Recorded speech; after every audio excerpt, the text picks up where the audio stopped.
Diary or Dear Diarians, we've still not come to a conclusion on that one. It's been a minute of inconsistency again. Every time. But this time, let's see how it goes. Yeah. Um, it's on today's episode. We'll be doing story time. This is something I've talked about before in a video, but I was made to take it down in less than 24 hours because I kind of like did this video angrily, or I wasn't thinking, or maybe I was thinking I was right. I said what I had to say, but every time I want to talk about this, I just get shut off. They'll tell me to suck it up, that's life. But if I don't talk about it for closure, how would I heal or whatever? So that is why today I would be telling you the beginning of the end of the start, or whatever. We'll come back with a name. So I remember life before last year October. There was sad, there was depressing, there was good, there was everything. But I just remembered that they were here, but I don't remember what they were. I just remember October last year. See, for everybody, they tell me that it's been a year now. Move on, or at least you should have healed or something. And to me, it still feels like yesterday. They'll tell me that people would forget eventually. But the real question is, did I forget? I was the victim here. Did I forget? No, I did not. People will forget. Who gives a fuck about people? I'm talking about me. And okay, so I was sick and I was going on a road trip to get treatment from school. On the road, well, I would always tell people that I tell the story that if I was a religious I had my reasons to have turned back that day, but I still pushed forth because pain was something. On my way, we got to a military checkpoint. That was second time in my life I was passing that road, and the first time without my father. We never take that road because we know a story of stories like this, and I was really scared. But then I was pushing through, and we got to a certain military checkpoint. Well, it was taking longer than usual. The car in front of our car, the man was not moving. So our driver decided to overtake. And when he overtook, he saw that the person in the car was gone. And the car at the barricade, or what do they call it, talking with the soldier, was actually just a facade. And the soldier wasn't a soldier. And it was these headsmen people. So we literally just walked into a kidnap or a carjacking scene. And that happened. Before we could run, there were other cars behind us. So literally everybody were taken. Some escaped. Some were let go because they were carrying babies. And the rest of us were taken inside the bush. Oh well. The last song I listened to before they took our gadgets and everything was If the World Was Ending. And till today, that song still rings in my head, just like the way the memory is still fresh and everything. When we got kidnapped or when we were taken into the bush, I wasn't even scared for a second. I mean, that could have literally been my death, yeah. But I wasn't even scared. Or I wasn't even thinking that I was kidnapped. I just remember singing If the World Was Ending, and I was trying to imagine the movie my life was in. Was it Hotel Rwanda or something of that sort? Beast of No Nations. Because, yeah, the scene was like that. And it's crazy that I'll be thinking of movies in that kind of life threatening situations, yeah? And, oh well, things happen. We walked for hours. After an hour or so, we took a break at a camp. And at that camp, we decided to move further again. Not we, the kidnappers, of course. And when we moved further, we kept moving. We crossed streams because I was looking at the beauty of the forest and everything, sha. And as a crazy person, I was like, God did they create so this is what is inside these bushes that we're scared of, but at the same time, it's not safe because the herdsmen, of course. Yeah. When we got to camp, we met other people there. We were separated. We're giving phones to call our phones and gadgets to call our family members. I called my dad first, I called my brother. And my family, my dad actually was like, are you serious right now or it's a prank? My brother took it serious because he knows that I don't call him except it's something serious. And then the kidnappers were like, why is my dad thinking I'm playing a prank or something? Then I kind of explained some personal family issues to them and they were like, oh, okay. That was that. So they were like, call any other person that is your friend or cousin or somebody and tell the person. And that was when I made this one phone call, which I thought was, at that point, was the smartest decision because I felt that was the smartest person in my life. But at the same time, I feel like that's the dumbest person. But it didn't really do bad. It meant well. So I called him and I told him about the whole kidnap stuff.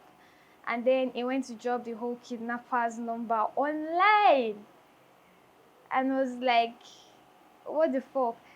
Wait, the kidnappers had a lot of people calling in from my hand because somebody allegedly, I called you and I told you that, hey, I've been kidnapped. And the best thing you could do was to drop the kidnapper's number. How logical was that? Let's keep that. Well, rain was falling, we were being beaten, blah blah blah, and you know how the storyline goes with these things. And then lots of people kept calling in from my end, and the kidnappers thought that I was some kind of wealthy kid or something, and they just put price tags up. See, if not for one thing, even if my ransom had gotten to them, I probably would have not made it out because they had other plans for me. Or, well, God's interventions and people's prayers. Later that evening, we got mixed with the other people that were hijacked before. They said somewhere there for like 3 days before us, 2 days before us, and all of that. And the next morning, we started moving from camp to camp. In a day, we changed location like more than 5 times. We didn't stay in one place. We're just moving in the bush. So people that said, how was it logical for me to trek from Edo State to Kogi State? Well, from where we were kidnapped to Kogi State, it was like an hour drive or two, more or less. Then I had 5 fucking days in the bush. We trekked it. We trekked it. We did not even know that we trekked it, but we trekked it. We did not know where we were going. We were given food. They were giving food. I could not eat the food. It was just white rice and palm oil. They pour the palm oil inside the white rice. I was throwing up because I was sick. And they separated me from the rest of them. And from time to time, they would give me Gary. We were calling our family members and we were negotiating and blah blah blah. What was happening, the torture, everything. But I wasn't even, when I was there, I wasn't even feeling traumatized or shit like that. I was at peace. Funnily, I was at peace. Like, for somebody who did not like humans that much, I was grateful that I found my escape. I was really grateful, but I did not want to escape with torture. So that happened, and fast forward to the day we were released, or a day to the day we were released. The day before, they kidnapped another man in the bush. The man is a farmer. They thought the man to be vigilante. They said vigilante has killed some of their members in the bush. So if they catch any vigilante member, they'll kill the man or the person. And the man was like, I know be vigilante. I'm a farmer and this is why I farm in the bush, of course. But they said no, they were going to kill him. He was just lying and all that. Well, that man was there, and the next day, because of the vigilante saga, I think they were on the run. They gave all the families 24 hours to pay ransom, or else those who would see their family would see their family, those who won't would not. Well, I was one of the people that ransoms was not going to come in anytime that soon just because. And some families, they came and they got their ransom, but their bosses never returned because when they went to get the ransom, we were there with some of the other baby headsmen while the bosses went to collect the ransom. And they just were just there. They said those that their families will bring ransom will be released. Those that their family did not bring ransom, the men will be killed, the women will be taken for baby factory or clinic or whatever. Sha, they don't kill women. And they were like, okay, me, I knew Sha, that was my last day. And that was the first time I actually thought of somebody outside myself in the bush, my mom. And I just prayed that if I never made it out, she would be okay. And, well, when they went to get the ransom, the buses were taking longer to come back. And next thing, they called the boys that were holding us that they should take us to the middle of nowhere and they should run.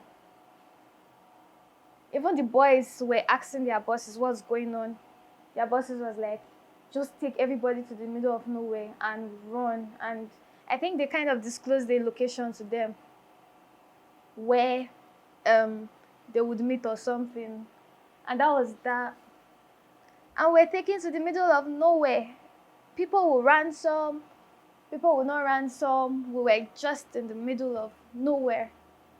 We saw a straight road that leads straight to Express. But the kidnappers literally told us that we shouldn't follow that road because that is where they are following. So we should follow the back, and we're like, where we know for this place? Then the farmer guy from the day before was like, everybody chill. I know this area, luckily for us, he knew the area. But it was like, civilization is very, very far from us.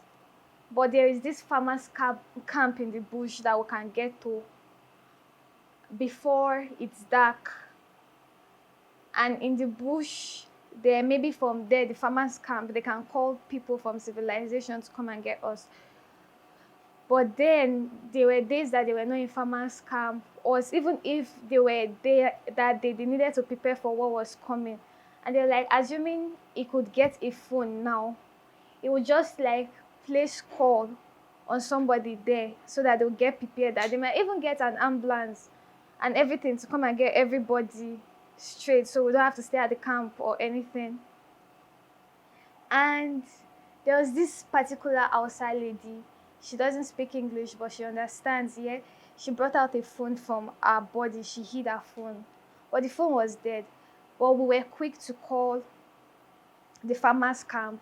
And those that knew their family members that came to drop ransom were quick to call their family members, and they connected them with the people at the farmer's camp so they should come there, get help and everything.